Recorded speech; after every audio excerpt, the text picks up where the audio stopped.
Hello and welcome to Cage Fighting. It's your main man Andy Gillard here. Hope everyone's keeping well in the world right now. Yeah, hello everyone. If you're hot, if you're cold, who knows? Because we've been caught out by this so many times. So Every single week, isn't it, Stu? let's just not talk about the weather anymore. Hello everyone. As you can probably guess, we are Sans Matthew Guy. He's got a Thursday wedding after mocking Stu last year, although Stu did miss out on David Nell because of his. And Matt is missing out on our third today, which is Mr. Ash Dolan. Ash, hello again. How are you? Hi guys, yeah, I'm not too bad. Weather's just a bit too much for me, but yeah. What I like now is, like, because we're recording now, it's the 4th of August. It feels like winter is on its way, and I'm kind of looking forward to it. Like the nights are drawing in. This is my favourite time of the year. We've just got to get through Halloween, and then we're like properly into the winter seasons, and can't wait. What the goth Christmas? This is a Goth Christmas. complete and utter waste of time. It's just for children, isn't it? Yeah. It starts in September now, doesn't it? Oh, it's terrible. The thing about Halloween that bugs me, and I know we've said this before, but horror is for all year round, not just for 1 month. That's what pisses me off. Everyone's a horror buff for like 31 days and then ignores it the rest of the year, but it's just not right. It's just not on. Anyway, we've got a shitload of news that has completely spoiled the entire script that I wrote 24 hours ago. So we'll get started and we'll play one through. Last week we had the Geek Fest that was the San Diego Comic-Con.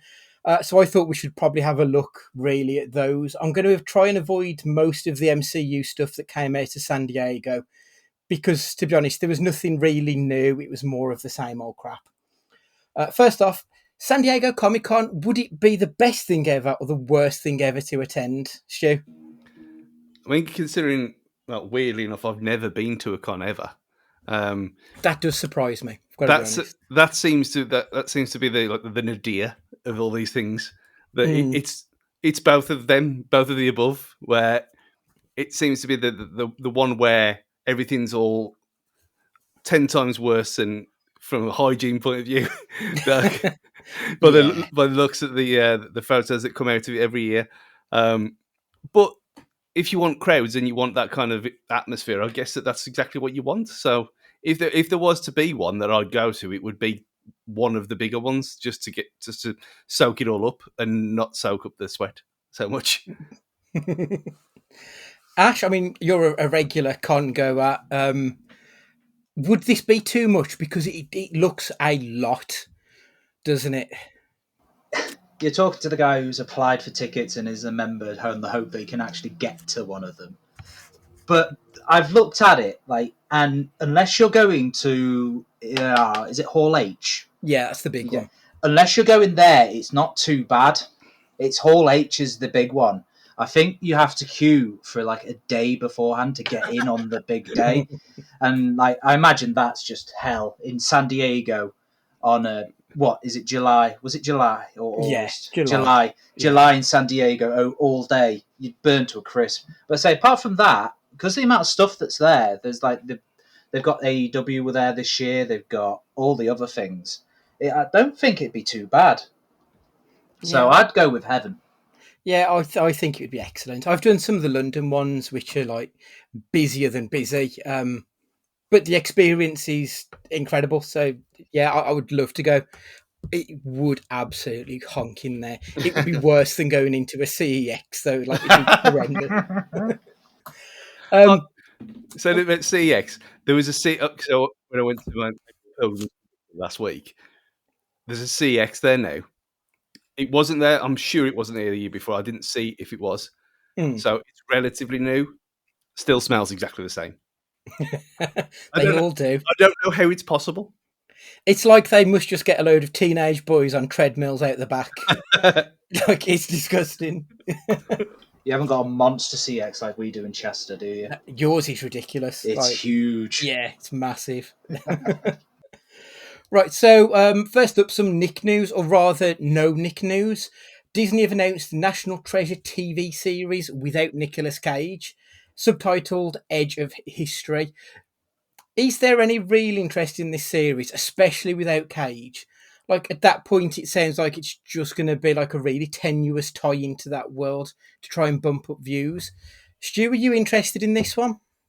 Yeah, absolutely. I mean, I like we said 2 years ago, I'd never really, I don't remember watching these films anyway. Well, definitely this, not the second one. But I really liked them, and like I liked the Uncharted film. And if it's going to be more of this, but every week, it in a way it saves his legacy of them two films. And Yeah. I'm still not like we've said. I'm sure we've said since that he. It wouldn't surprise me if he's there at the very last like after credit scene at the end of the series or something like that. Yeah. Just to lead into maybe, hopefully, the third film.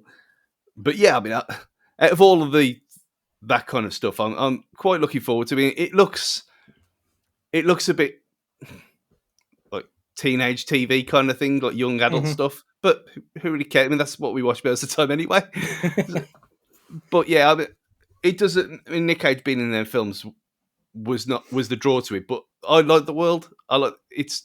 It doesn't take itself too seriously, and it's got a bit of like a Hawaii Five-O reboot kind of vibe to it, which It's got a bit of a camp charm, hasn't it? yeah, Yeah. and like the Magnum reboot, that kind of world, and I like that. So yeah, I'm looking forward to it anyway. It's probably going to be shit, but who cares? Yeah, I'm tempted to binge it rather than follow it weekly, to be honest. A bit like I did with Ms. Marvel, just power through it in one afternoon. They've got Ash? Riley's in it, isn't he? Mm-hmm. Oh, is it? Okay. Riley's back in it, so there's that little link in there that kind of keeps me going for it. I think if they'd completely done a new cast, I'd be a bit more cautious. But to have Riley as that link in between, I think that sort of saves it. I imagine that like Nick or Diane Kruger's going to come back in the end. They have to, like Stu said. Yeah. Walking Dead for the next 12 months. Right, okay. So we've got season 8 of Fear the Walking Dead. The final 8 episodes begin airing of the main series on the 2nd of October. The Rick Grimes movie is now a 6-part miniseries to be released next year. And there's also 3 other Walking Dead series due: an unnamed Norman Reedus solo show, Maggie and Negan spin-off show called Isle of the Dead, and an anthology series called Tales of the Walking Dead. God. So even though the main series is due to finish, there is plenty more Walking Dead to keep going.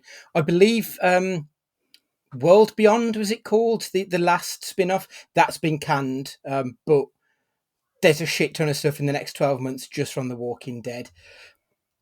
I'm kind of looking forward to The Walking Dead finishing, if I'm being honest. I've enjoyed the last couple of years, but I'm now done with it, I believe. Ash, what are your thoughts? Where do I watch an episode? I've not seen one single episode of any of it. Oh, really? I've never watched an episode. I Wow. believe it's on. Is it on Disney Plus? Yeah. Oh, is it? I would say watch the first season, especially. I think the first season's really, really good. It's only 6 episodes as well. Oh, okay. Yeah. After it's just with zombie stuff. It's zombie fatigue in a sense. Like you've had Shaun, you've got Zombieland, you've had Dawn, you've had all these better things, and then a series came around. It just never appealed to me. I think as a reader of the books, I was hooked immediately. I already had that in. But I can completely understand where you're coming from. Stu, I know you started way back at the start, same time as myself. Is fatigue setting in this world? Do you want another 4 series worth of things to be watching? It'll be nice when the main series is over. Even though, we've said that it was so bad for like 2 or 3 years. It's almost that you have to pay. I think now we know where we are. It probably is worth powering through to get to see the end of it. I mean, like you said, the last 1.5 years have been superb. Some of the best stuff that they've done. But yeah, it's time now for all the actors' sake as well, just sort of to do something else. But the other stuff, Fear the Walking Dead, I think I watched 3 seasons of, and then it's either 3 seasons of or 4 seasons of, and then I watched 2 of the season after, and then stopped. I don't know why, because I enjoyed it. It's more of the same, just different people. World Beyond never even got into. again, it's all on Disney Plus, so we could just do it and just go and do it at will. But the Rick Grimes one, I'm looking forward to that because that made no sense at all. What happened there made zero sense. So just to round that off, looking forward to that one. But the Norman Reedus thing, if that kind of backdoor pilot that we had is anything to go by, that should be canned straight away because that was absolutely shocking. But I can see where they're coming from. They want to get it all out while it's still relevant, rather than have one of these per year. But where do you go? Is Rick Grimes the wrong one from Love Actually? Yeah. That's the weird thing because I hadn't seen Love Actually until like a couple of years ago. So or the teachers thing that he was in before. Yeah. Was it Waterloo Road? Is that what it was called? Yeah, that sounds right. So the first thing I saw of him was in The Walking Dead. So going Teachers. back to teach, there you go. There you go. It's all the same bollocks. Talking about the same bollocks. I mean, a hint for later. I've bowed down and I've watched 2 episodes of Downton Abbey. Oh God! Oh jeez. Yeah. Why?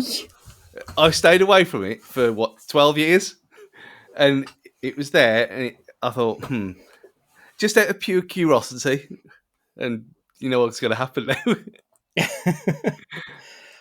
I don't know what's worse, Downton Abbey or Matt's fascination with The Crown, just because he's looking forward to seeing Princess Diana. Okay, it's just weird. Well, at least the Crown looks. It's different. It's like loosely based on reality, The Crown, but Downton's its own little thing. Mm. It'd be better if it was like the last year, though. Again, if they did the last actual consecutive year, it'd be much better with old Prince William and Prince Andrew. Yeah, it will be interesting when they get to the Prince of Peg and stuff.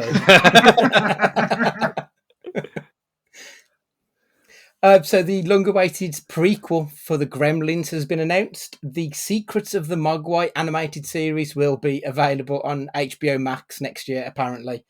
We'll get to HBO Max in a bit. The cast is pretty stacked as well. Isaac Wang is playing the main character, but we've also got Ming-Na Wen, B.D. Wong, James Hong, Matthew Rhys, Sandra Oh, Randall Park, and George Takei. The show is going to be about Sam Wing, who meets a Mogwai and has to return him home. They will encounter colourful monsters and spirits from Chinese folklore whilst being pursued by a power-hungry industrialist looking to grow his army of gremlins. I mean, it's 30 years later, but I'm really excited about this. Stu, animated gremlins, is this up your alley? Up a dark alley. Where?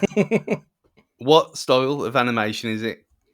No idea. Yeah, I don't think it's going to be like 3D rendered stuff. I believe it's going to be more traditionally 2D. yeah. Because I think that's going to be the key for me. If it's like Castlevania, we talk about Castlevania all the time as well, how good that is. Yeah. If it's like that, then I bring it on, especially with that cast as well. I mean, the cast could pull me in if it's something terrible like Yu-Gi-Oh or something like that. But yeah, wait and see, because there's some styles of animation that I just can't take to. I can't do it, regardless of how good it is. Right, I've found it on. I'm going to send it you now on WhatsApp just for your live reaction. It's a bit. Right, there you go. It is winging its way to you now, and tell me what you think of the animation. They look like Funko Pops.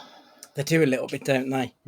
I mean, obviously, it's still very early, and who knows how it's going to... I mean, it might just be that the image isn't great, but it is a more traditional two-dimensional animation than it is like a Toy Story-esque thing. Is it? It looks cel-shaded.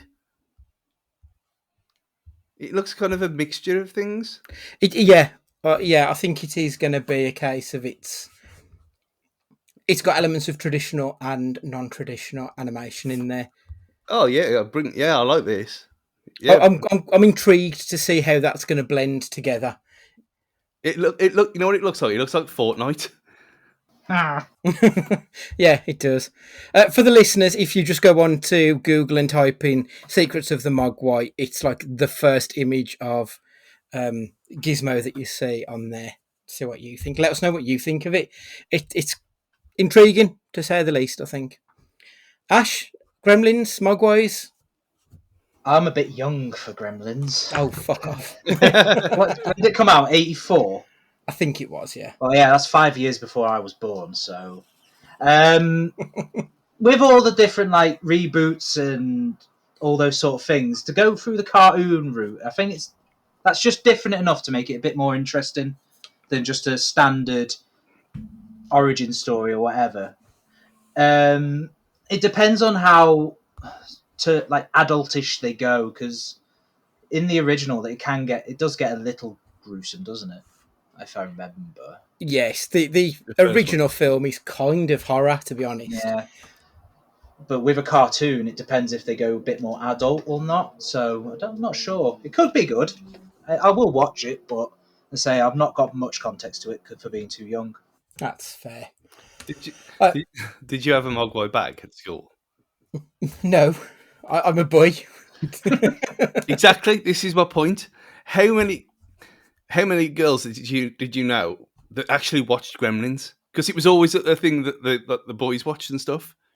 Definitely in our school Yeah. anyway. But all the girls had Mogwai bags. Like, Yeah, even though they'd never seen a second of it. Yeah, it's baffling. it is a weird one.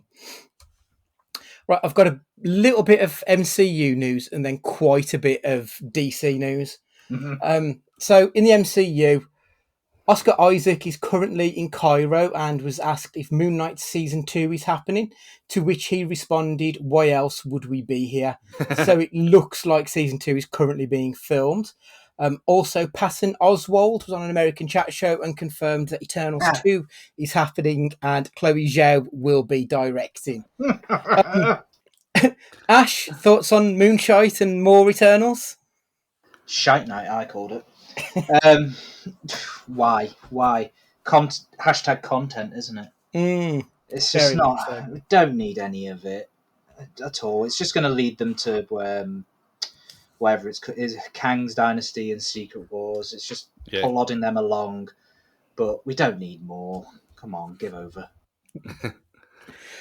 Stu, I mean, Eternals, we all know your thoughts on Eternals, but it very much ends with the cliffhanger of introducing Harry Styles and all these other characters. So it was always going to happen, wasn't it? The sequel. Yeah. It can't be any worse. That's the only thing.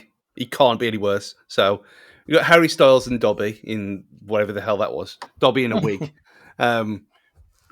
Fine. Just fine. Just bring it in. Just sort it out. Sort out the mess from the first one. Moon Knight was. I enjoyed it at the time. I ain't gone back and watched it like I thought I would do. Yet. It's one of them that you don't really need to either. You don't need to do it with any of these things, but I enjoyed it at the time. But I think, given that few months grace, it's probably. Erling Haaland is now a Manchester City player, but as he begins his career in the Premier League, his performances will fall under the watch of a former Manchester United I don't know where that player. noise is. Now, for some reason, my phone, completely apropos of nothing, started playing a YouTube video. Yeah. Hello, Tifo. Yeah, Tifo just. I haven't touched my phone. The YouTube app isn't even open on my phone. I don't know what the fuck happened there. That's Dobby, that is. It is, yeah. I don't even know what that thing's name is. It's some leprechaun. I can't remember. Yeah, yeah. Yeah. So Moon Knight, yeah, fine. I enjoyed it at the time. It's an hour a week, whatever. Yeah, there's more. I'd rather them have like Hawkeye 2, but we know that that's not going to happen. So fair.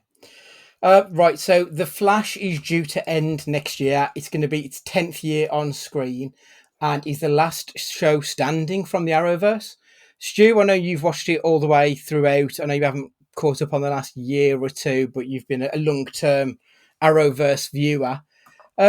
should it be curtains for the Arrowverse? Should they spin it off again and pick another character, or is time now done in that world? Yeah, I think it's to get. They finished Arrow at the right time. They got that spot on. Mm-hmm.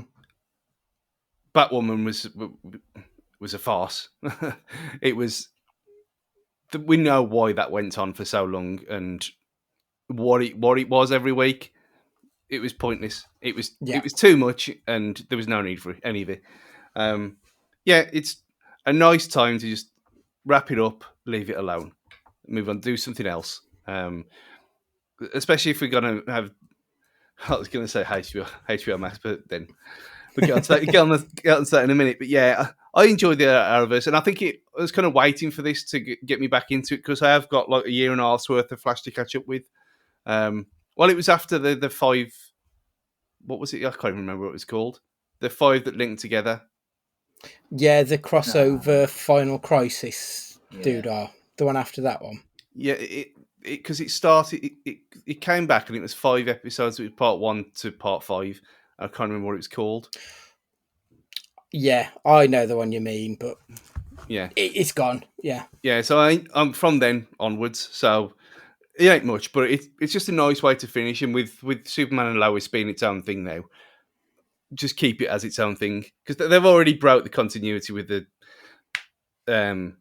Fortress of Solitude anyway. Are they? So yeah, whatever. Crisis on Infinite Earths. Yes, that's the that was the. No? That was the that was Flash, the crossover, yeah. Yeah, that was the Arrow Death. Yeah, it was the one after that. Yeah, but we've got Superman and Lois. Leave that alone. That's all we need. That's the best one anyway. Yeah, it absolutely is. It's coming and sort of cleaned house, I think, a little bit. And I'm okay with just having a single continuity show going on. We don't need the massive overarching world that we've had for the last decade at this point, you know. So yeah. Ash, I know you've only watched Legends. Is there anything at all that could interest you into doing a binge watch of this universe, or? No. Stephen Amell, he probably would drag me into the Arrow side of things. But no, they brought in Legends of Tomorrow using the Doctor's assistant, and he played a time traveler with a team using a getaway time traveling machine. It's like, this is just perfect for a Doctor Who fan. So no, I like Stephen Amell, obviously, with the wrestling crossover. So I think that would possibly be the only one that would interest me, really. That's fair. Got a few headlines. Joker 2's got a release date, 4th of October 24, and is likely going to be mostly set within Arkham Asylum. Shazam 2 and Aquaman 2 look like they're probably going to be rescheduled again for what looks like it's going to be the 4th or 5th time, I believe. But really, the big news all surrounds Batgirl. So the movie was deep into post-production at this point, having spent almost $100 million, according to some reports, when Warner Brothers have completely pulled the plug on the project, stating, "We are committed to making DC titles big theatrical event films, and Batgirl isn't that." Rumours are that it tested poorly or that it was pulled because of HBO Max's restructuring, which we'll get to shortly. This also seems to have had a knock-on effect that the Supergirl film probably won't be happening now. Thankfully, Peacemaker 2 is going ahead, and producers from the Flash movie have said that all is well in the Flash world. I mean, it's not well because Ezra Miller is, well, who fucking knows what Ezra Miller is? They're insane by the sounds of it. So there's a lot of shit going on. So the only question I can ask, what the fuck is going on here? Stu, I mean, this is incredible, really, isn't it? So much happening so late in the day. I can't think of a film that's been done and then canned so late, ever. On this scale. It's. I know that I saw a lot of things saying, "Oh, it was more cost effective for them to cancel it for tax reasons." I thought, what the hell does that even mean? How can that be possible? But it also led on to something. There was a woman who'd made a show for Apple, and she asked for a hard copy of it. And she's the only person in the world who's got a legal hard copy of her own show because it doesn't exist anywhere physically. Obviously, it's all streamed. So streaming's a nice thing, and we all love it and everything. But physical Blu-rays, and other questions are going to come in after. But HBO Max looked like, oh, it's the most wonderful thing in the world, and bring it here. And now all this happens. And you think, what? From where? It looks so stable, and everything they put out was superb. I mean, we audially wanked off over Peacemaker every week, and it's probably one of the best superhero things that's been made in the last 15 years, anyway. And then you come to this, literally 4 or 5 months later, just completely insane. Doesn't make any sense at all. And there's restructuring, and there's meddling, and there's getting your dick out and whapping it on the table for no reason at all. And that's what seems to have happened with this. It's a mixture of all three of those things, isn't it? We've got a new guy who's come in and taken over HBO Max, who is, as you say, wants to be the big dick in the room, and he's trying to wield some power. I think the reviews probably haven't been as good as they wanted. So they're thinking if it goes into the cinema, it's not going to make a big splash. And I don't think HBO Max is in a position where dropping a film onto HBO Max is going to pull viewers in. So the best course of action is to have a tax write-off, which means that they'll probably get to claim most of that $100 million back in the next fiscal year. But that then means that they absolutely cannot show Batgirl for profit anywhere. So the chances are that we probably will never see it unless they then decide down the line to release it for profit. But then they'll have to then incur payments on the tax write-off. So they'd be in a bit of a shitter if they went that way. It's a mess. Just wait until the Twitter nerds will come on for it. Release the Batgirl cut. Already doing it within seconds. Yeah. Like, if you look at any fucking response to the tweets from, like, Discussing Film or whoever, like, they're always rancid because they're full of MCU nonsense and Snyder Bros. And now you've got they've got a new cause to latch on to. Like, it might end up being the worst film you've ever seen, but they don't care. They want what they want, and they won't stop till they've driven everyone insane. Right, so that's the news for this week. We'll move on to some listener questions now. I will need to pull the tweet up because I haven't got Matt to throw to, which is really annoying. Okay.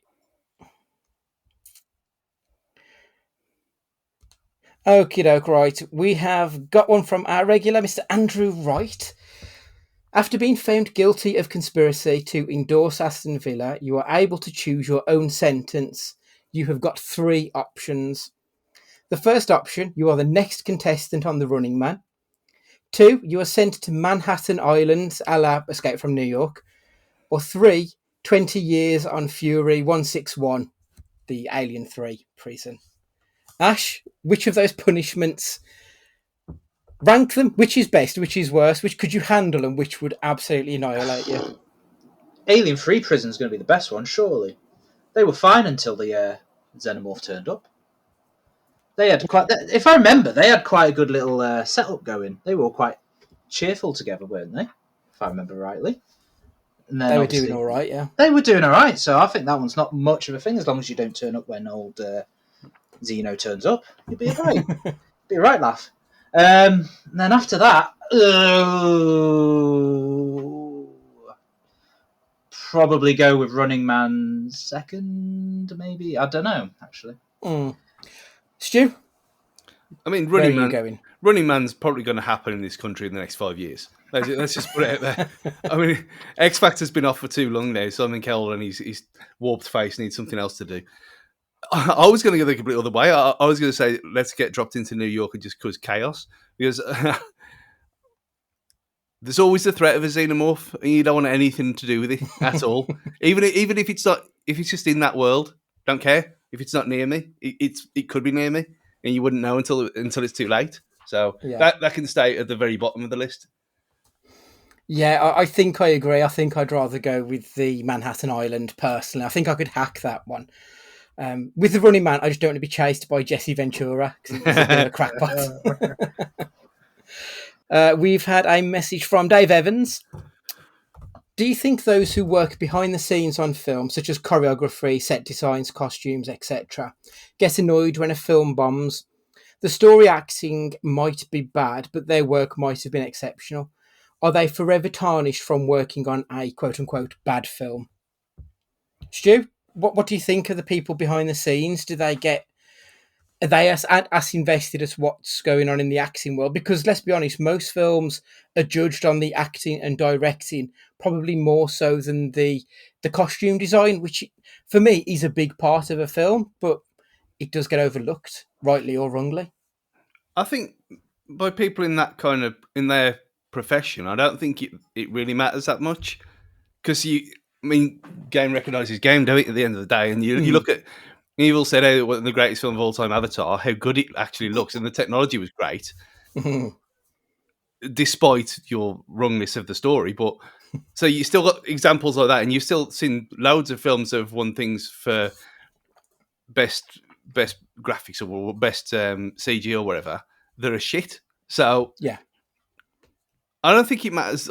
It's probably annoying to them that they've poured their heart and soul into it for months on end, and they've got all the tapestries and everything's all looking all great, and they've done the jobs perfectly, and then it gets ruined by people in fat suits.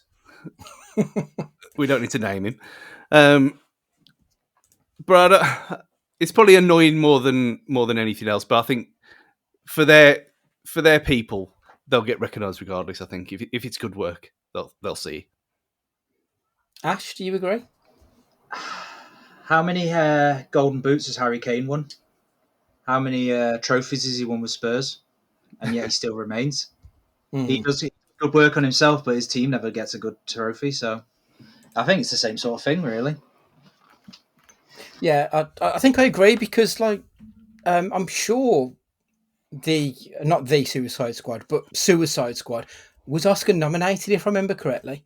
I can't remember if it was for design, for costume design, or for graphics, but I do think bad films still get recognised for their good elements, especially if you're a casting director or not a casting director. Sorry, if you're a producer and you want someone to design clothes, you're not looking at the quality of the film as such. And yeah, it must be annoying that the film that they've worked hard on ended up shit in the bed. But from their career point of view, I think they will probably be happy in the knowledge that they've done a very good job nonetheless. Yeah, unless they worked on Battlefield Earth. Yeah, that is a stinker, isn't it? Matt Cunnington, what is your favourite Adam Sandler film? You must have one. Compliance is mandatory. Ash, favourite Adam Sandler film? Pre what 2007 is where he went off the rails. Happy Gilmore. Post Hustle. I Because still haven't watched Hustle. I'm really looking forward to Hustle, but I haven't watched it yet. Hustle's a great film. I was going to go with Uncut Gems until I saw Hustle, but I'm going with Hustle on its own. But Happy Gilmore's great silly bollocks. I think that was in the peak of his. I'm a silly little wanker, and I just do the same act every single time, and you all laugh, sheep. Stu, Adam Sandler, what you got? Yeah, that was my answer. I mean, I don't like him at all, but that film I do. For exactly what I said, it was one of the first, I think, very few golf films anyway. Because my dad likes golf, I remember watching Happy Gilmore with him. So it's always that kind of. I remember that film, and I probably saw it about 5-6 years ago, something like that, and it still holds up really well, surprisingly, considering its age. That's fair. I mean, you've got the obvious ones that Ash has already mentioned, and also Punch Drunk Love is a really good grown-up drama comedy that doesn't really get as much recognition as it should. But just for the sake of being different, I'm going to go with The Wedding Singer. I really enjoyed The Wedding Singer. I quite like Drew Barrymore though, so I think that definitely helps. I even liked them when they did 50 First Dates, mostly for Dan Aykroyd's joke about whale penises having the second largest, whales having the second largest penis. Is it whales? Walruses having the second largest penis. I have the first one. Like, yeah, great. But yeah, I quite enjoyed that one. He's not as bad as some people make out in some films, but then in your Jack and Jills, he's the dirt worst actor that's ever acted. And Click. Yeah. And we've had another tweet in from a first-time listener. Matthew Guy wants to know, what is the first film you remember watching that didn't go your way? You remember being saddened, or it was an Empire Strikes Back ending where the bad guys won. Matt says that his and TK, former guest of the podcast, was Leon. Watching it back recently, Toner, his banker, was a right shithouse. I will let you two think about it while I give my answer, which is probably going to come up again in a little bit as well. It's My Girl. I mean, that film was out in, what, 92, 93? Something like that. So I would have been under 10 when it came out. And the main guy, like Macaulay Culkin, who as a kid I wanted to be, and as an adult I still want to be, like, he died in this film, and like little Andy just couldn't quite hack it. It was too much. It was horrible. So yeah, My Girl was they just sent me off the rails, I think. So that was the first time I remember a film truly not going my way. Stu, have you got anything? This is harder than I thought. Really trying to think about this one. I think he's two. Yeah, I think he's stumped me. Go on, Ash. I think more. But... I've got two. One's cheating because it's a TV show, but it's How I Met Your Mother. That should never have. It should never have ended that way. I will forever be bitter that he should never have ended with Robin. I don't care. It's bollocks. It shows How I Met Your Mother, and he still just ends up with a no. They shit the bed with that one. But for a film, pick any of the Friday the 13th because they're all obnoxious, shitty teenagers, and then they win at the end. Like Jason should have won at least one. It's like the Harlem Globetrotters. Let him win one. That is fair. But I've got to be honest, I do love the Friday the 13th. Like, the first one I think is a masterpiece, and then all the others are just silly bollocks, but they're fun with it. Yeah. Stu, have you got anything, or are you done? I'm back. I'm completely stumped. I can't answer the question. You'll have to have a think about it for the next question cast. Yeah. Right, so that's the listener questions done. Thank you very much for sending in your tweets. It's a slight change to Hot Take Corner. It's actually Hot Take Corner Revisited. We've heard that Netflix has lost almost 1 million subscribers in the second quarter. Peacock have released their submission numbers. They've showed zero growth in Q2. They went in with 13 million subs. They finished with 13 million subs even. Bearing in mind they spent $1 billion not that long ago on buying the WWE network to stream all of the WWE wrestling stuff. Prime has announced another price hike recently, which saw a storm on Twitter with people claiming that they'll be cancelling their subs. And then HBO Max, like, it still isn't available across the world. They've removed a shitload of their material. They've cancelled not just Batgirl, which we've already spoke about, but other films that they'd got in the pipeline. They're just not going to be proceeding with them. And they've laid off 70% of their developmental staff. And it's merging with Discovery Plus. There's a lot going on in the streaming world at the moment. Firstly, what are you subscribed to and why? Stu? Netflix, because obviously. Prime, mainly because having two children and them needing things all the time, it's just handy. So it doesn't really... The TV and film stuff is a bonus, so even though there's stuff on there that I watch. When we were talking about this the other day, that the best way to do it, if you've got the kind of the patience, you'd set it up and like a sort of thing where you could have 1 month of watching Prime, then 1 month of watching Apple, then 1 month of Paramount Plus, and kind of condense everything into 1 month and then move along. But you got to be disciplined to do all that stuff. So at the minute, it's Prime, Netflix, Disney Plus, because Star Wars, Marvel. It's exactly my stuff, regardless of all the other things. And at the minute, Apple TV Plus, because PlayStation gave us free subs for 6 months. And that'll be the first one to go because I don't watch it enough anywhere near enough, really. Yeah. I'm gonna say I've got Disney Plus because I paid for a year, so I'm locked into it. So I may as well carry on with it. Netflix I get through my phone contract, so obviously that's a no-brainer. And that's all I've got at the minute because I don't want to spend money on stuff that I'm not really watching. I saw the other day that on Prime it tells you the number of films and TV shows you've watched, and within the last 12 months, I think I'd watched 2 films and 1 series. I'm like that's not worth me spending $7.99 a month, let alone the $8.99 it's gone up to now. So that got canned.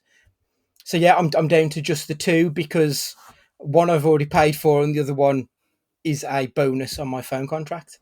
Ash, what have you got? Christ. Netflix just cause. Disney Plus because we must bow to Kevin Feige and all that he is. Prime because obviously as well they quickly ship Pokemon cards and I am a nerd. Just got rid of Apple because we're waiting for Ted Lasso to come back. Now TV because we haven't got a Skybox and House of Dragons coming soon. So that's about it. I think it's all just mostly for different shows, really. Those odd ones and twos. Yeah. So the second question, I suppose it's a bit of a two-parter. One, is this a tipping point for streaming, do we think? There's a lot going on and most of it's negative. And the other thing is, if a new subscription-based streamer came out, how would they get your attention? There is so many things going on now, all doing their own tiny little niche. Is it possible for a new one to come out and really cut through the market and make an impact? Stu? My first answer for this was going to be just have Netflix like it used to be and everything just be on there. That would be the best way to everyone. Yeah. It's so ridiculous that South Park has got this spot on again because Streaming Wars Part 1 and 2 nailed this problem. Yeah. On the head. It's not even parody. It's true. Yeah. There's too many. They've all wanted a little piece of the pie, and now the plate's empty. They've pushed it too far, and now everyone's going to lose out because they were greedy. A bit like the energy companies will at 1st of October. Don't pay UK. But I think that's not going to happen anymore, is it? So I think the only one that will make me do anything would be the dream of the Premier League doing their own. So £10 a month, watch every game, job done. They'd make an absolute fortune. They did that worldwide. Think of the money. I mean, they made billions. They don't need Sky. They don't need NBC. Exactly like the MLS have done with Apple for 10 years, which I don't think we've probably talked about that on here, have we? Because it was... No. That seems like a testing bed for this. If that works, I can see the Premier League doing it anyway. They've got the NFL do the same thing, don't they? Yeah, and the Sunday Ticket and everything like that. That'd be the best one. They've got the infrastructure to do it. Maybe you can get Sunday Ticket now. Everyone can buy that. But yeah, that'll be the Premier League did it. £10, even £15 a month. Watch every single game. They've shown that streaming works when they've done it through Prime at Christmas. There's your partner. Just get it done. That'll be worth the money. I'll do that straight away. Ash? I think your only hope is if you clung to one of the others or one or two of the others and said, here's all the content from maybe a Prime and a Disney Plus, but they're not going to, are they? They're not going to combine because they want their own piece, like Stu said. So I think it's just gonna keep going and going until it all implodes, and then we're going to be fucked and back at the start again. Yeah. I mean, I don't condone breaking the law, but you can see why illegal subscription television networks exist and why they're doing so well. Because they are trying to do something that no one else is and give everyone a little bit of something. Whereas I feel that everyone's trying to corner their own little market, and in trying to please some, I think they're going to end up pleasing nobody. It's become a little bit too ubiquitous. There's just too much out there.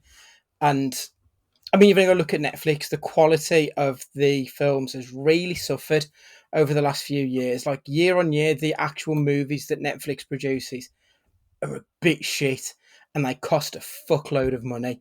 So yeah, I think that they're going about it completely wrong. Netflix need to go back to what brought them to the dance and actually bring a lot of different content, not just Netflix produced content now. Yeah, and Do I we think need Netflix films though? Because I didn't sign up for Netflix films. I signed up for TV series. So doing these massive rock, as much as I love the Rock, did we really need Red Notice or whatever it was called? we I need mean, we live needed versions of it. yeah, It we may be a needed it bad. just for the Rock, but you are Well, right. yeah. Did we need the zombie one with Batista, and did we need the sequel to that? How much money was Oh, spent on all those? too much. But then Stranger Things, the first one, how much was spent on that? And that is beloved. So Yeah. Mm. Yeah, I mean, we've got more Snyder shit coming out on Netflix as well, which we're probably going to have to fucking talk about because we always seem to. But yeah. I think it sums it up though when you go back, what, 3 years ago? Well, yeah, 3 years ago, and I hadn't downloaded anything other than the Arrowverse stuff because we didn't have any other choice. And downloaded anything illegally. Mhm. But in the last, even through lockdown, didn't need to because everything was on things we already paid for. But then they started getting greedy. What's just you have? You either bankrupt yourself, or Mhm. they give you. I know it's been hypocritical, whatever, but they give you no choice. When the choice is there for a reasonable price, people will do it and they'll Yeah, pay it. But always said that. Yeah. when they're asking for near on 20 quid for Netflix 4K, it's getting bored. Well, it's past borderline ridiculous now for what it is. I mean, unless you got Super Eyes, you can't really tell the difference between 1080 and 4K anyway. No. Even on a 65-inch telly. So it's they're asking for trouble and they're getting trouble, and Yeah. they're paying for it. We're not. Well, yeah, because they're already in an absolute shit ton of debt anyway, and now they're losing a million subscribers per quarter. Like, you're just going to end up in this position where you're going to end up going bankrupt. It's worrying, but there we are. Right, okay. The non-film question this week is yours, please, Stu. So, well, thrown at the deep end because Matthew couldn't be asked. So, but I was organising my stuff and everything and getting my shelves done. And I was looking, there's very few books there, obviously, apart from the Clarkson ones, which you have to have. And I was looking, thinking, well, what? Look at book art. I mean, we never ever talk about books really on here, mainly because I don't read anything, any non-fiction. But what is your favourite or most iconic book cover? Go to you first, Ash. I went for the one that I read during school during my GCSEs, and that's The Hobbit. Fuck. That's literally where it came from because The Hobbit was the one that I put on the shelf. Is that the black cover with the It's like shiny black picture on? No, is that one. It's like No. a greeny mountain on mine. Greeny Mountain. I've just sent it on WhatsApp. If you Yes, I've seen that one. That is a nice looking cover. To be fair, we'll put this out on the Twitter. yeah, that one's mine. Sorry. I've got a couple of odd ones that I'll go with. Well, I say odd ones.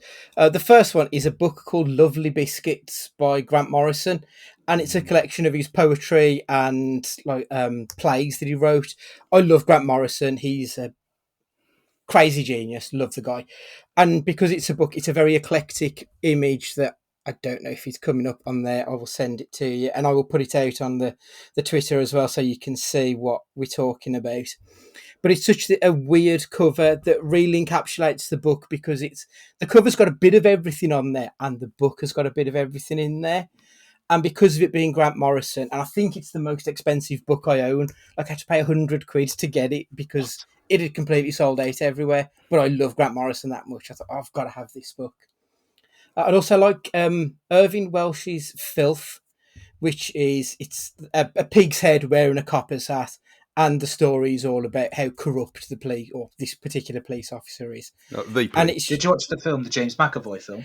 I did. I watched the film before reading the book, and I'm really glad I did it that way, because I think if I'd have done it the other way, I would have hated the film, because the film doesn't touch the sides of the book. But I really enjoyed the film, so then I really, really enjoyed the book. And obviously, I've got to mention a comic book because, I mean, we all know I read comics. So, Detective Comics 566 is probably my favourite comic book cover. It's the image of Batman standing at the head of a hallway, and there's all these, it's like either mirrors or pictures of all his rogues gallery going down this hallway. Such a striking image. I really love it. Everyone will know this cover if you've ever picked up a comic book. It's iconic. It's up there with like the Spider-Man walking away with the trash can behind him with the spider suit in. And I would just like to mention any fans of Doctor Who, check out Rachel Stott, Wolverhampton's own Rachel Stott. She's a comic book artist who worked on Doctor Who. Her cover for the 13th Doctor, the Jodie Whittaker one, it's a really cool cover. She's just got this way of encapsulating a character's essence, and I got her to sign it when I met her, and she was such a fucking awesome dude. So yeah, Rachel Stott's Doctor Who as well. It needs mentioning. It's really cool. Get her on the show. Yeah, I'll put out all the images that we've mentioned, and yeah, we'll tag her in and see what we can do. So Stu, have you got anything else, or is the Hobbit your far and away your number one? The Hobbit was the like I said, it was the pinnacle of the pinnacle of the idea. It was the idea came from that because of looking at. I mean, I didn't read it, but I didn't read it at school, or I mean, I touched on it since, but never read it all fully. But that cover was everywhere. I remember walking into because at our primary school it was a really really small little library. But you walked in and there was a poster of that cover, and you think, what, in primary school? And this was like early mid-90s, and it's always just one of them. And it's one of them things where I thought, well, I should really get it framed, really, but then it'd be too wanky because I haven't actually read it. But that cover is just one of them covers. It is like I'm looking at it now, and it's almost got like a Japanese art style influences. I think it's really cool. Because I've seen it with two different ways as well. There's one that the sun's white, and then the others the sun's reddy, orangey. Yeah, the red one's the one I'm looking at now. Yeah, so when I was looking at posters for it, it had a white sun, and it didn't look right. But yeah, cool. I've read half of The Hobbit and then gave up on it. It just wasn't for me. Which I don't know why I then bothered going to see the films, or the Lord of the Rings films. I didn't bother with the Hobbit films in the end. You didn't need to bother with the Hobbit film. That's what everyone told me, so I just thought I don't care enough about Lord of the Rings to then see a film that people who do care about Lord of the Rings say isn't very good. So I didn't bother. The extended third one is so much better version of the film than the actual theatrical one. Like the Lord of the Rings films extended, yeah, you get a bit more, but it doesn't fundamentally change the film. No. The extended, I can't even remember what they're called, but the third one is so much. Just watch the third one extended. I mean, you've only watched them once anyway. But if you watch The Hobbit extended, all three of them, the third one especially is a completely different film. It's so much better. Did you watch them in 40? Was it 48 frames per second? Oh god, it was horrible. Oh, yeah, that was a gimmick that didn't last long, wasn't it? It was like when you go rent someone's house and they've got the motion blur on, and you want to tell them to pack it in. The interpolation shit. That's what was going on. Oh god, no, that sounds horrific. Right, okay. So the next question is, what have you been watching lately, Ash? Yesterday went and watched DC Super Pets, which was a great silly bollocks. Woohoo! I had a great bit of fun on that one. On the TV, I've been rewatching the X-Men animated series because that's great to put on in the background as you are doing other things. Just today, I binged through the first 3 episodes of the Arsenal or Nothing TV series. That ending's going to be fantastic. Recently, I just watched Invincible. That was fantastic. Mm-hmm. Hell of a show. And less fantastic, I've just watched a American Horror Story double feature. That second half of that series is absolute dumpster fire. It's the worst, isn't it? I mean, everyone says Roanoke is the worst season of AHS. I haven't got to that one. I'm literally at the start of it now, but I can't see how Roanoke is going to be worse than the second half of this season. So one of the worst things I've seen. I enjoyed Roanoke as a sort of a different little gimmick, and the way they planned it is probably it's a lot better than this double feature where they had no link whatsoever. At least with Roanoke, the two series come together and it works well together. This dog shit. Like I really enjoyed the first half of double feature because Macaulay Culkin's in his second mention, but the Mac was back. Like it was great to see him back acting. It was really good, and it didn't feel like he'd really missed a step. He was excellent in it. So then for the second half to be so wildly awful.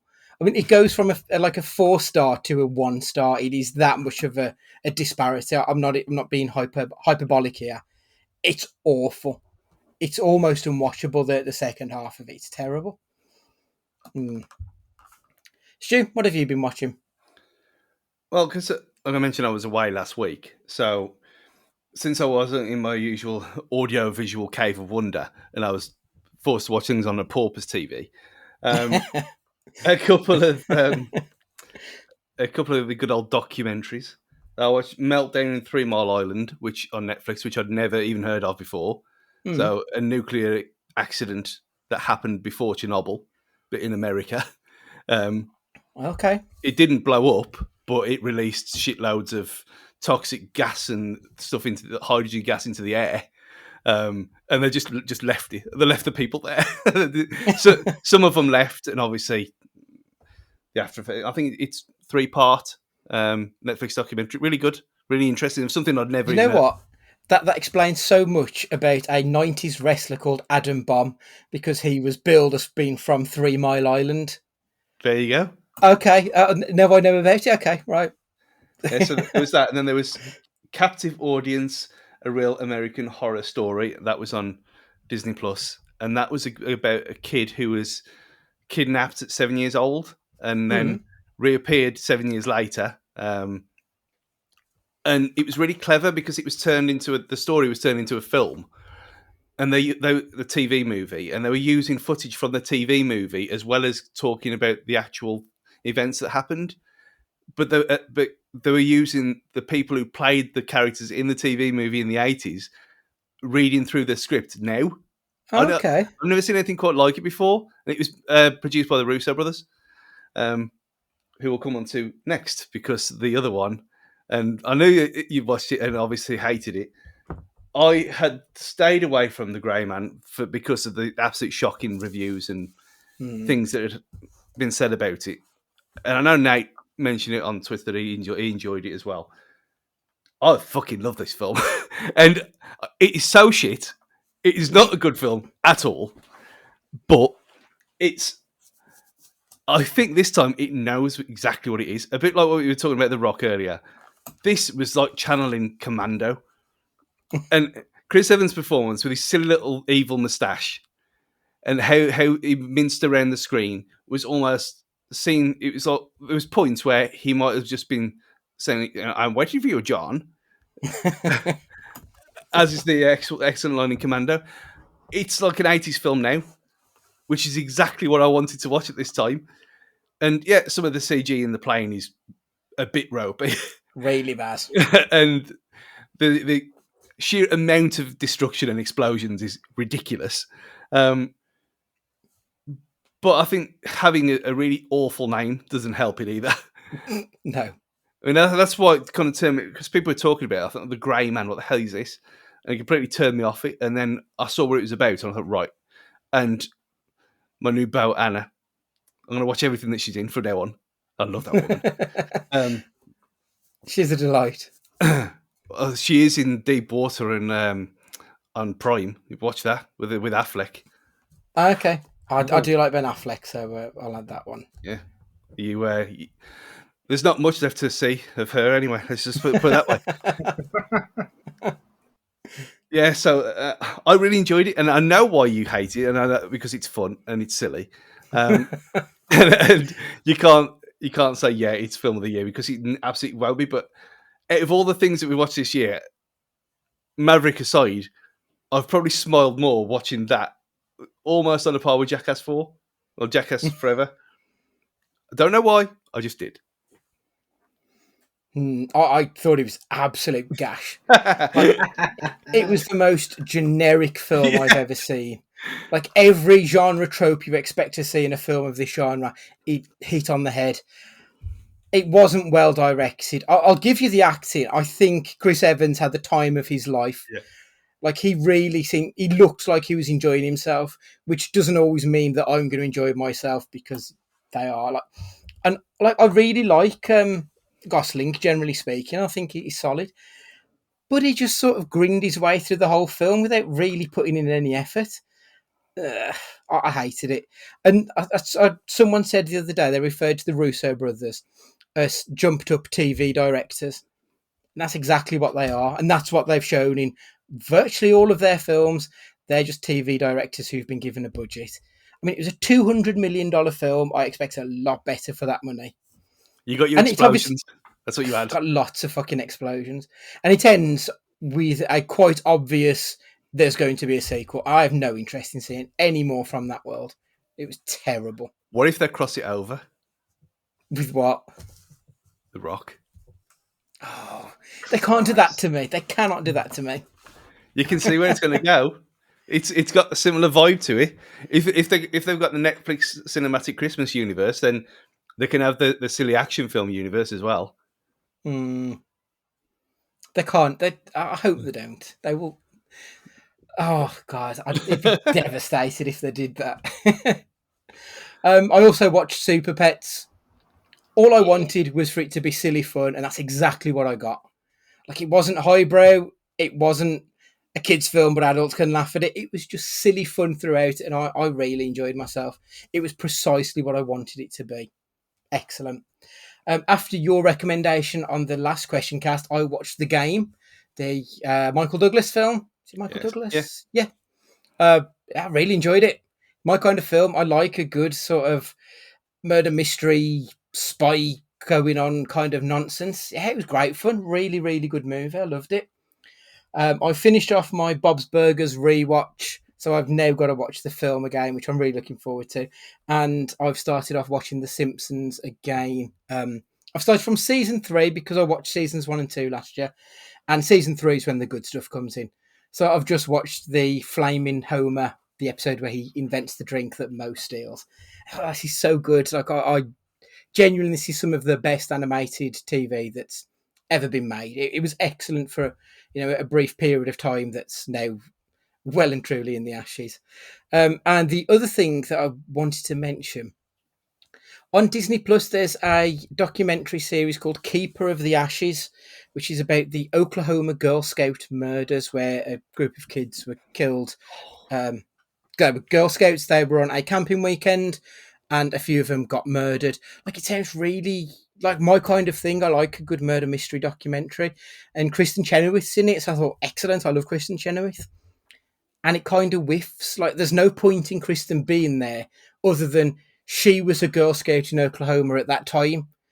Like, there's no link between her and the story is just so slowly like evolving that like nothing's happening. It's going so slow, and it's really missed the mark for me, which is very disappointing, unfortunately.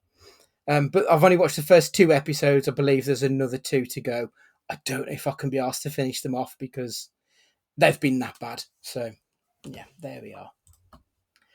So moving on to our individual questions. Ash, you're up first.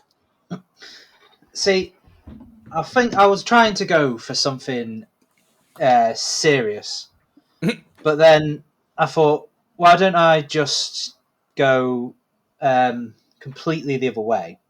So, my question is, you have to replace the cast of a film with all entirely Muppets, but you get to keep one human in the cast. Which film and which human do you keep? My first thought was to do Raging Bull, but then I thought, well, I don't want to see Robert De Niro punching a Muppet. So did that. So I don't know. So I thought maybe not Raging Bull, but I do like the idea of a Scorsese. So I'm going with Goodfellas, but I'm going to keep Henry Hill. Oh Christ, what's his name? Ray Liotta. Yeah, I don't know why that just completely went out of my head. Ray Liotta. I would keep him, but everyone else, your De Niro, your Pesci, everyone else would be a Muppet. That's right. They like the visual of when they go into the freezer and they've got someone hung up and it's just a Muppet. I just think could be really good. So that's my answer. Is Goodfellas. I went for a similar kind of vibe, but with Fargo.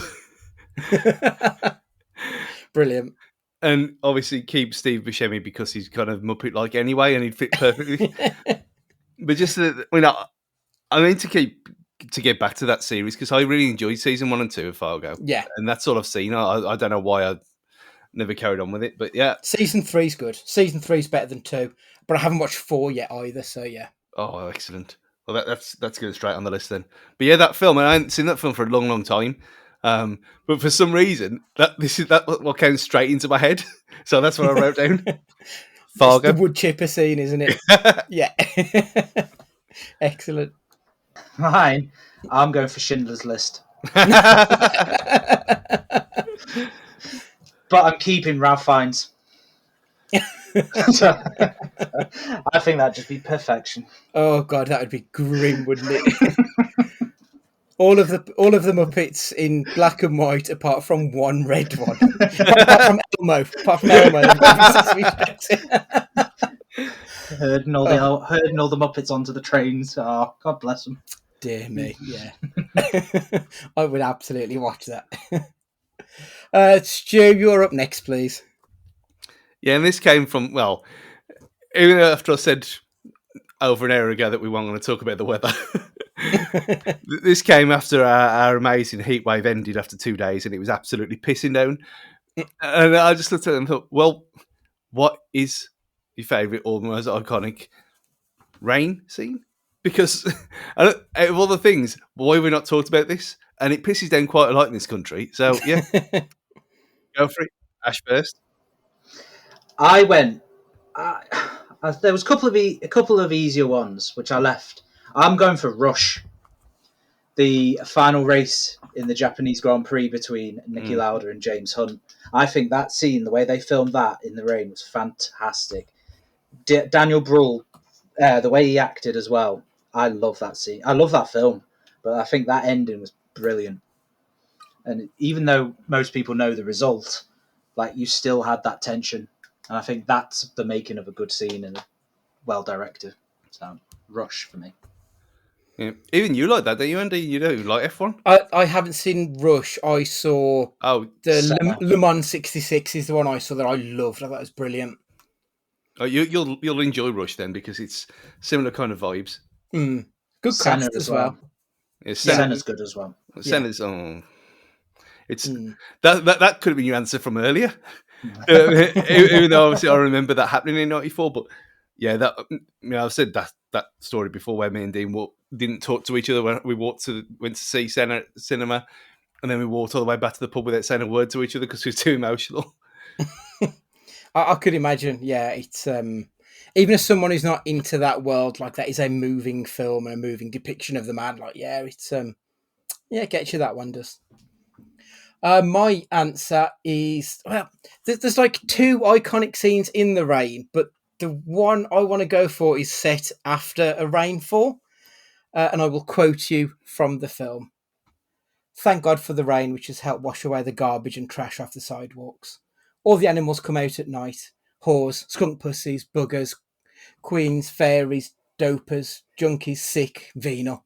Someday a real rain will come and wash all the scum off the streets. And it's Taxi Driver. The scene of Robert De Niro driving after the rainfall through the streets, just hating the world, just hating everything that is going on, working himself up into this fever that is going to ultimately end the way it ends. I just think I mean, I'm such a big fan of De Niro anyway, but his delivery of those lines is absolutely perfect. So for me, it's the scene set just after the rainfall, and it's Taxi Driver. So mine was, I mean, it's playing it straight, but it's Jurassic Park and the T-Rex. Oh, that wasn't the one I thought you was going to say. But yeah, good see. Carry on, yeah. I presume that you thought I was going to say The Matrix or something. No, I thought you might have gone for Shawshank, the tunneling out into the rain. Yeah, but it was too easy to wind you up with that, though, so there was no point. I'm shocked nobody's gone for Blade Runner. That was a consideration. Oh, yeah, that is a good scene. It's just constant raining, though. It's the whole film, isn't it? Yeah.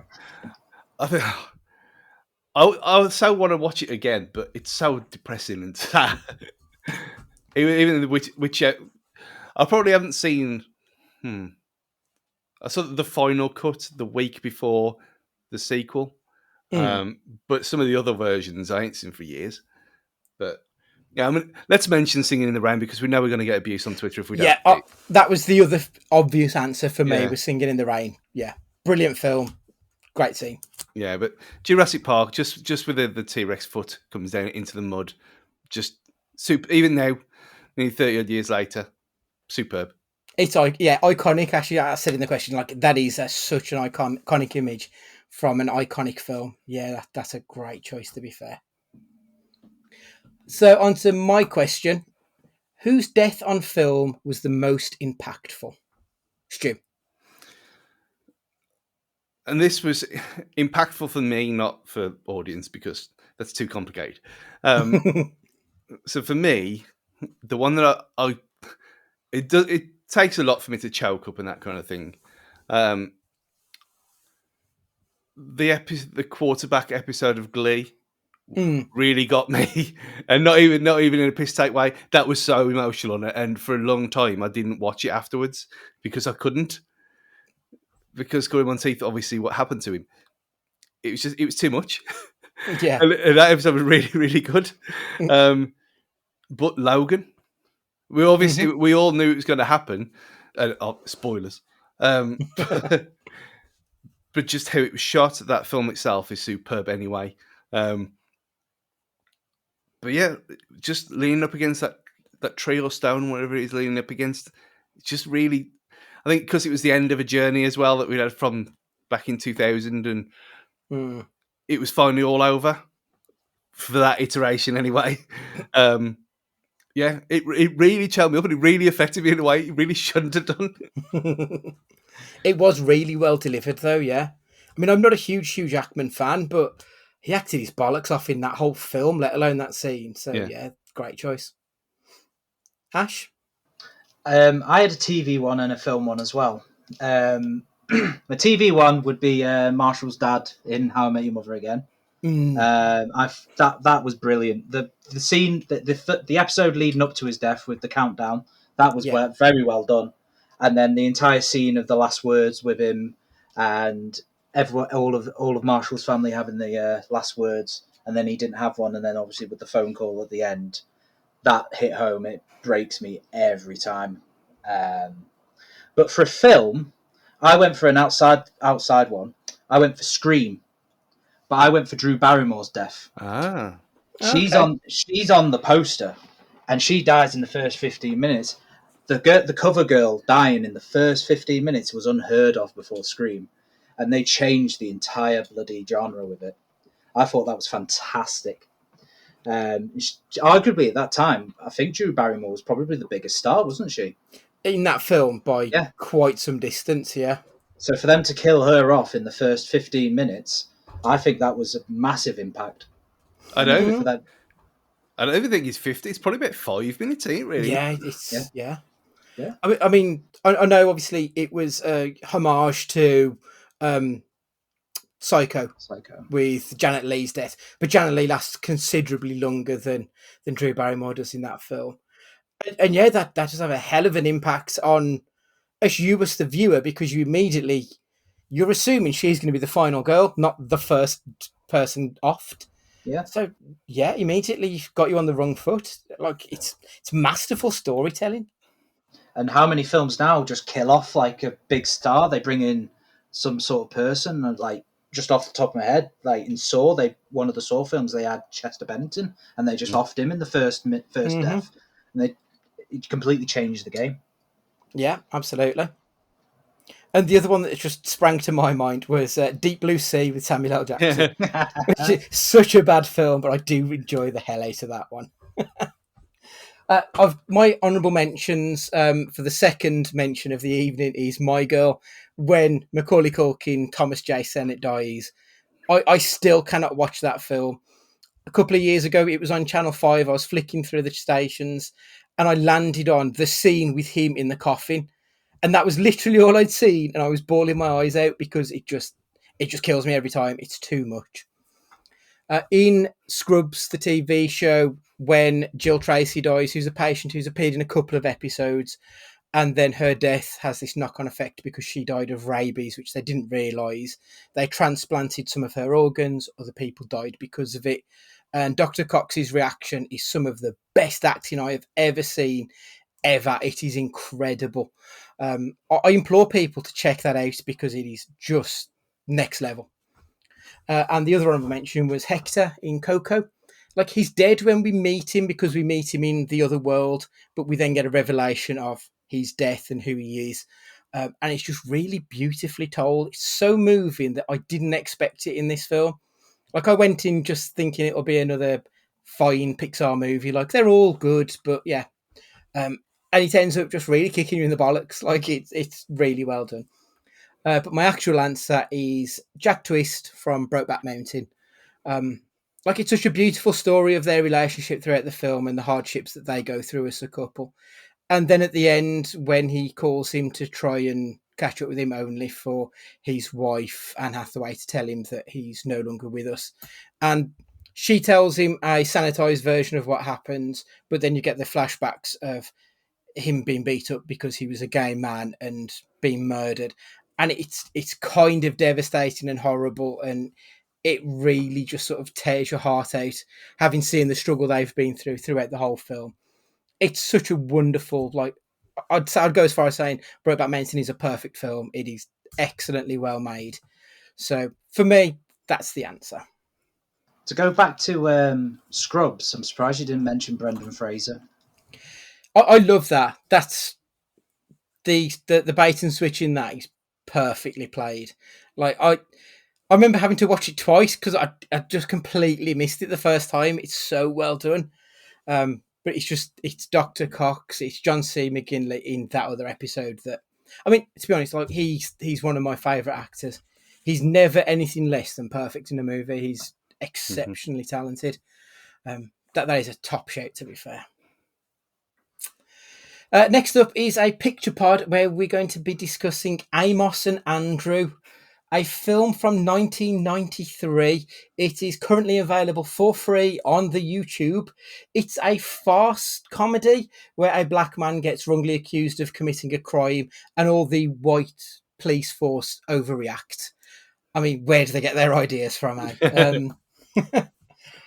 I'd probably recommend people watch it. It's interesting enough to get through. But yeah, it's available for free on YouTube, but obviously check out justwatch.com in case it's streaming anywhere else by the time you get to it. Please make sure you're subscribed on whatever podcatcher you're listening to. And if you could leave us a review, good, bad, or indifferent, we don't care. It just helps us grow if you leave a few words saying what you thought of the pod.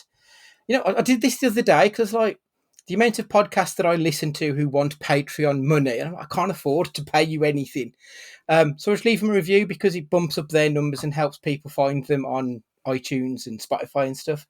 So yeah, if you've got 5-10 minutes spare, we would love you forever for it.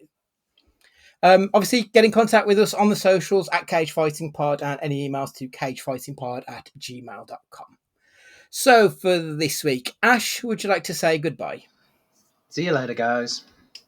Stu, would you like to say goodbye? Viva forever. Goodbye. A Spice Girls reference. Yes. It's goodbye from me, and remember, be excellent to each other.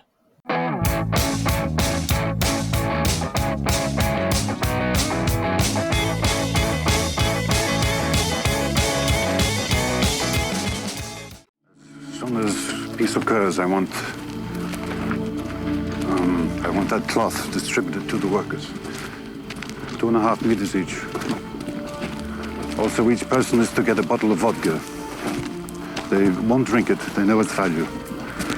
Likewise, those Egyptian cigarettes we organized. It'll be done, everything you ask. Waka waka! Ah, waka waka waka! Here I am, Fuzzy Bear!